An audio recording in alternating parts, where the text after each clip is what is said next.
le mot à retenir, c'est le prestige de nos collections. Voilà un mot-clé. C'est notre patrimoine sublime qui sauve la face. C'est l'arbre qui cache non pas la forêt, mais le désert. Vous savez que 16 ans après cette lettre, la situation est la même, sinon elle a empiré au Musée national du Bardo, surtout quand on sait que dans le cadre de rénovation de la Banque mondiale, la superficie a doublé, ses services sont multipliés d'une manière extraordinaire, ce musée reste sans statut, sans autonomie financière, sans personnel suffisant et formé, et alors comment pourra-t-il jouer son rôle? Et la fin des travaux, ça sera vraiment vers la fin de l'année 2011. Je rappelle que plus de 17 milliards d'euros minimes ont été dépensés uniquement pour le Bardo, sans tenir compte des dépenses supplémentaires engagées soit par la direction du musée, soit par l'Agence de mise en valeur du patrimoine. Les études réalisées à propos des réformes institutionnelles et législatives, comme je vous l'ai montré, sont restées lettres mortes.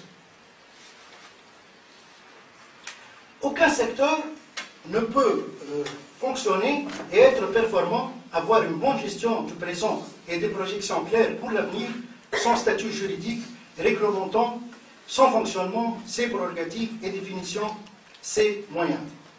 Je rappelle à titre d'information que depuis 1985, un décret fixe en Algérie le statut des musées nationaux et chaque musée est créé par un décret qui en fixe la catégorie, l'appellation, les missions, le fonctionnement.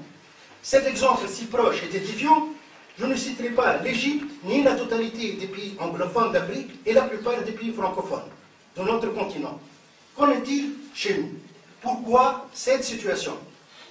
Le problème est double et peut se résumer dans l'absence d'une culture muséale, non seulement dans notre société d'une manière générale, mais également au sein de la majorité des professionnels du patrimoine et surtout l'absence d'une volonté politique. Nous espérons que cette nouvelle étape de l'histoire du pays puisse léguer à nos successeurs un cadre juridique efficace.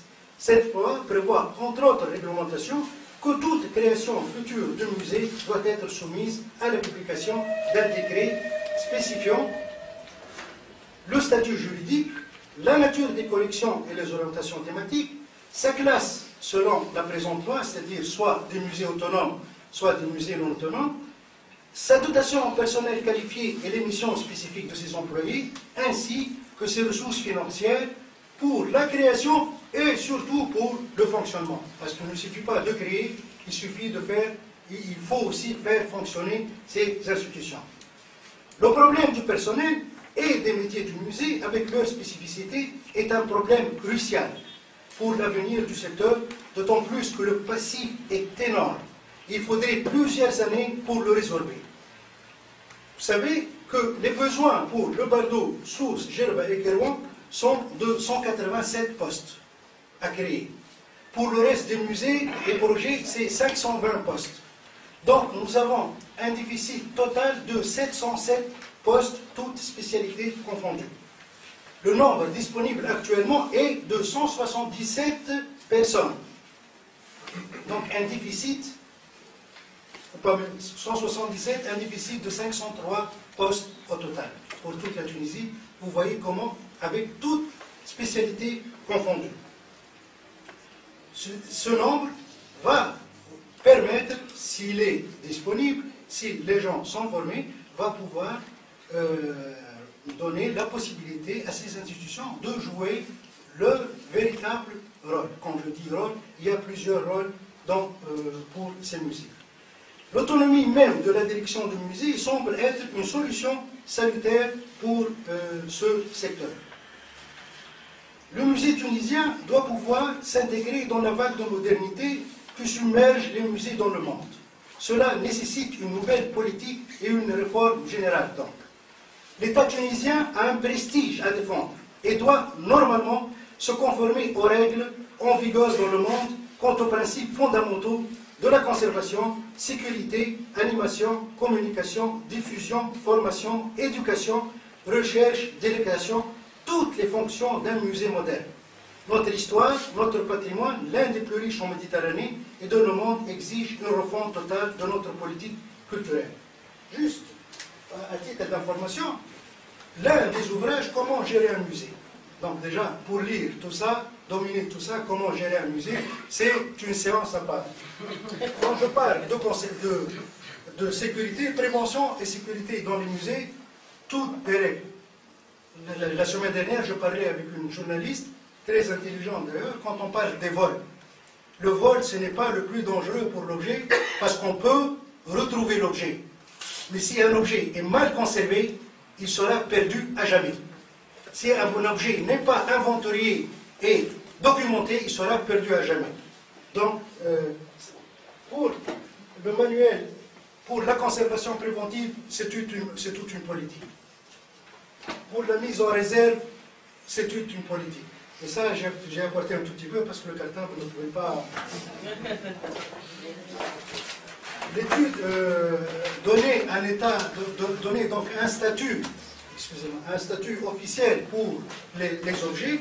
Nous avons des exemples, l'étude de la situation du statut des collections archéologiques appartenant à l'État. Donc tout un travail législatif après. Les gens qui croient que la recherche ne se fait que sur le terrain, vous avez ici, nous avons un rapport pour la France qui est totalement valable sur le schéma directeur de la recherche en sciences humaines dans les musées nationaux, et 90% de nos collections ne sont pas étudiées. Quand on parle de conservation, quand on parle de numéro d'inventaire, c'est toute une science. Donc, parce qu'on ne peut pas prendre de l'encre et écrire sur un objet pour le détruire. Marquage des collections publiques, guide méthodologique, évaluation des produits et procédures de marquage. C'est une science. L'action culturelle, je ne parle pas de ça. La communication, ça, c'est autre chose.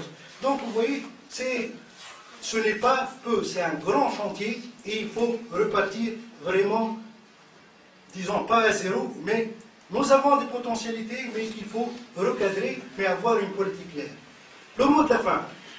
Parmi les décisions présidentielles de l'ancien régime, présentées au cours de la Journée nationale de la culture de l'année 2008, l'ex-président proclamait solennellement la gratuité de l'entrée dans les musées, et ce pour la journée du 18 mai, à l'occasion de la Journée internationale des musées.